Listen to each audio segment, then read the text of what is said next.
বন্ধু তোরা এনে তোকে সারা বাড়িতে খুঁজে বেড়াচ্ছি, কোনো জায়গায় পালাম না, তাই বুঝে কি যাচ্ছিস? আরে বন্ধু এই সামনে তো ঈদ।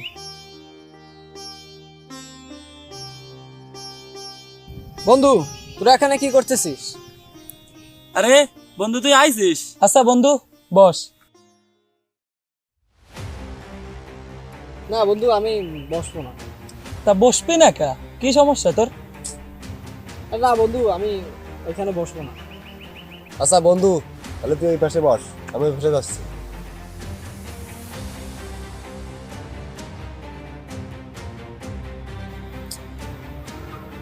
আচ্ছা বন্ধু তোরা এখানে বসে কি গল্প করতেছিস?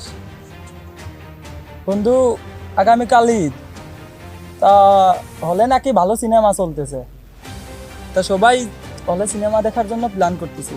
আচ্ছা বন্ধু সিনেমা দেখতে যাবি ঠিক আছে, কিন্তু এই মুসির সাথে কি প্ল্যান করতেছিস? আমার তো মনে হচ্ছে তোরা সিনেমা দেখতে যাবি না, তোরা হলে যাবি জুতো সেলাই করতে। আরে জুতো কেন সেলাই করতে যাব?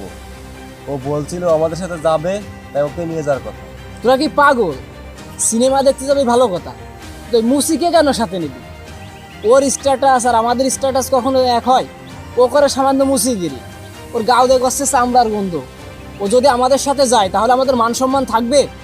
বন্ধু তুই সবসময় আমার সাথে এরকম ব্যবহার করিস কেন? আমরা ছোটবেলা থেকে একসাথে বড় হয়েছি, আজ ভাগ্য আমাকে মুসি বানিয়েছে, তোদেরকে বড় লোক বানিয়েছে, এর ভিতর কি আমার কোনো হাত আছে? তোরা হলে সিনেমা দেখতে যাবি তাই আমি বললাম আমাকে একটু নিয়ে যাওয়ার কথা। আমাকে নিয়ে গেলে তোদের কি এমন ক্ষতি হবে? পুজোর আবার শীতে শোয়ার ঘরে চাইল নেই, উনি যাবে সিনেমা দেখতে। এই যা এখান থেকে। কিরে এখনো বসে আছিস কেন? যা।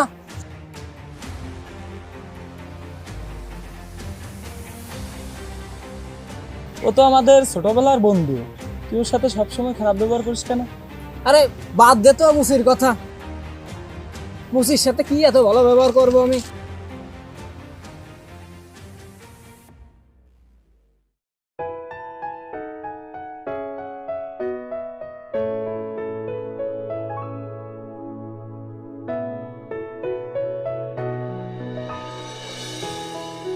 বন্ধু তোরা এই জায়গা, আমি তো কারে সারা বাড়ি তন্ন তন্নরে খুঁজে বেড়াচ্ছি, যাবি না সিনেমা দেখতে? দিলি তো আমাদের যাত্রাটা নষ্ট করে। সবাই মিলে বাড়ির থেকে বের হয়েছি ভালোভাবে বাড়িতে যাবে, তোর মতো মুসির সাথে দেখা হয়ে আমাদের যাত্রাটাই নষ্ট হয়ে গেল।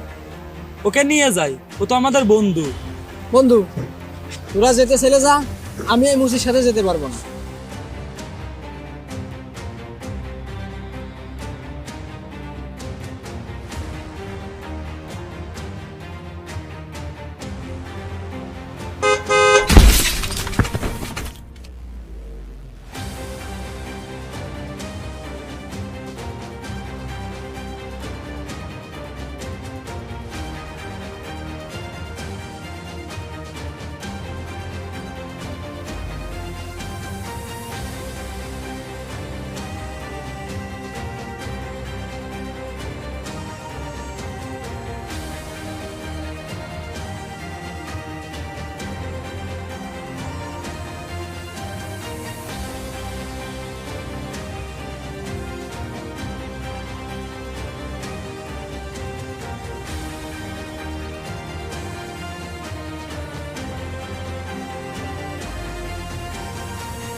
আপনাদের রোগীর অবস্থা খুবই শোচনীয়, তার ব্লাডের খুব এমার্জেন্সি প্রয়োজন।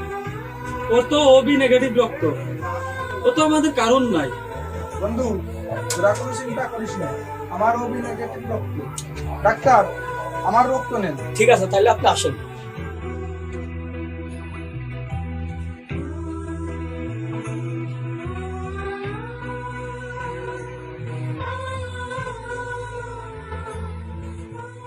এই তুই এখানে কেন? তুই তুই এখানেও আসছিস? তোর জন্য আজ আমার এই অবস্থা, তুই এবার আমার এখানে আসছিস? বন্ধু তুই ওকে ভুল বুঝতেছিস, আর যদিও না থাকতো তাহলে তোকে বাঁচানো সম্ভব হতো না। বন্ধু তোর রক্তের গ্রুপের সাথে আমাদের কারোর রক্তের গ্রুপ মেলে না। অনেক খোঁজাখুঁজির পরে মিঠুর রক্তের সাথে তোর রক্ত মিলেছে, পরে মিঠু তোকে রক্ত দিয়ে জীবন বাঁচিয়েছে। কি ওই মুসির রক্ত আমার শরীরে? এই চাকু দে, এখনই আমি আমার শরীর কেটে রক্ত বের করে ফেলবো। বন্ধু, তুই আমার গায়ে হাত দিলি? এই তোর তো অহংকার কিসের? আল্লাহ তোকে না ধনী বানিয়েছে, মিঠুকে না গরিব বানিয়েছে। তা তোর রক্ত আর মিঠুর রক্ত কি আলাদা? এনে চাকু ধর, কাট। বন্ধু, আমি টাকার অহংকারে মানুষ থেকে অমানুষ হয়ে গেছি। আমি ভুলেই গেছি ধনী গরিবের মাঝে কোনো পার্থক্য নেই। বন্ধু মিঠু, তোর কাছে ক্ষমা চাওয়ার মতো যোগ্যতা আমার নেই। আরে বাদ দে, ব্যাপার না। গরিব ঘরে জন্ম নিয়েছি, এটা কি আমার দোষ বল? তারপরেও সবাই আমাদেরকে গরিব মুসি বলে ঘৃণা করে। প্রথমে একটু খারাপ লাগতো, এখন আর গায়ে লাগে না, অভ্যাস হয়ে গেছে। পৃথিবীতে কোনো কাজই ছোট না, অথচ আমাদের সমাজ যারা ছোট কাজ করে তাদেরকে মূল্যই দিতে চায়। বাস্তবতার সাথে যুদ্ধ করতে কোনো বয়স লাগে না। আর বাস্তব জীবন কতটা কঠিন এটা সব মানুষ বোঝে না। কখন যে কাকে কোন কাজে লাগে তা বলা যায় না। তাই আসুন, ধনী গরিব ভেদাভেদ ভুলে সবাই মিলেমিশে বসবাস করি।